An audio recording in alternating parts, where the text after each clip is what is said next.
లేచి కంట్రోల్ బియ్యం కాడికి పోయాము. ఎప్పుడైనా దొడ్డు బియ్యం ఇచ్చి ఇప్పుడు సారికి సన్న బియ్యం ఇచ్చారు. ఇత్తంటేనే మస్తు సంబరం అనిపించింది.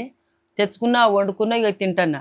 ఆ రేవంత్ రెడ్డి కడుపు చల్లగా ఉండా దయ వలన తింటున్నా. ఎక్కడికైనా పోదామంటే పైసలు కావాలంటే బస్ కిరాయిలు కావాలంటే దొరకపోవు. ఆదరణకర ఎంకులాడుకొని పోతున్నా. రేవంత్ రెడ్డి సర్కార్ వచ్చినస్తుంది.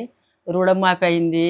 కరెంటు బిల్లు మాకు, బస్ కిరాయిలు, దవాఖానకు పోతే మంచిగా అనిపిస్తుంది. సారు అబద్ధం ఆడొద్దు. మేము తిన్న బుక్కడి చేతులు పట్టుకొని విమానంగా మాట్లాడుతున్నాం. అంతే. కడుపు చల్లకుండా 5 ఏళ్ళ దాకా ఇట్లే ఉండాలి.